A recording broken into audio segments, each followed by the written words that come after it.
നബിവാക്യം.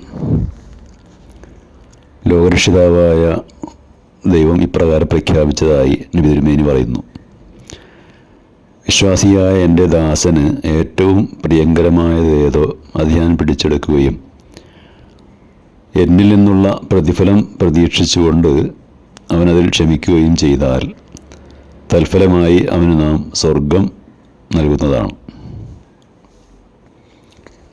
മനുഷ്യനെ ദൈവം പലവിധ പരീക്ഷണങ്ങൾക്കും വിധേയനാക്കും. അവന് അതൊക്കെ ക്ഷമിക്കാൻ കഴിയുമോ എന്ന് പരിശോധിക്കുകയാണ് അതിലൂടെ. ചിലരെ ദാരിദ്ര്യം കൊണ്ടും ചിലരെ രോഗം കൊണ്ടും പരീക്ഷിക്കും. പ്രിയപ്പെട്ടവർ മരണപ്പെടുക, കച്ചവടത്തിൽ വൻ നഷ്ടം സംഭവിക്കുക, പ്രകൃതിക്ഷോഭം വന്ന് വീടും കൃഷിയും നശിക്കുക തുടങ്ങിയ പരീക്ഷണങ്ങളൊക്കെ ഉണ്ടാവും. ഇത്തരം പരീക്ഷണങ്ങൾ അഭിമുഖീകരിക്കുമ്പോൾ യഥാർത്ഥ ദൈവവിശ്വാസികൾ ക്ഷമ കൈക്കൊള്ളുകയും അവരുടെ എല്ലാ കാര്യങ്ങളും ദൈവത്തിൽ ഭരമേൽപ്പിക്കുകയും ചെയ്യുന്നു. ഈ ക്ഷമയുടെ പേരിൽ ദൈവം തനിക്ക് വമ്പിച്ച പ്രതിഫലം നൽകുമെന്ന് വിശ്വസിക്കുക. അതാണ് വിശ്വാസികൾ ചെയ്യേണ്ടത്.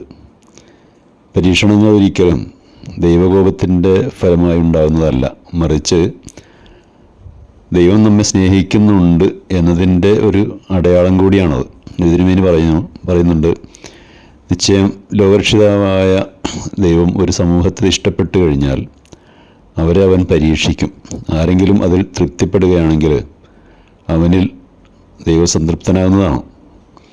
നാം ഏത് രീതിയിലാണോ പരീക്ഷണങ്ങളെ നേരിടുന്നത് അതനുസരിച്ചായിരിക്കും നമുക്ക് ലഭിക്കുന്ന പ്രതിഫലവും.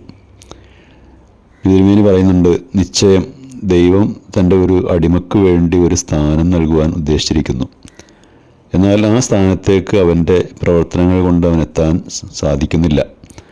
അങ്ങനെ അള്ളാഹു അവൻ്റെ സമ്പത്തിലും പ്രവർത്തനങ്ങളിലും ശരീരത്തിലുമെല്ലാം ആയി പരീക്ഷണങ്ങൾ നൽകുന്നു.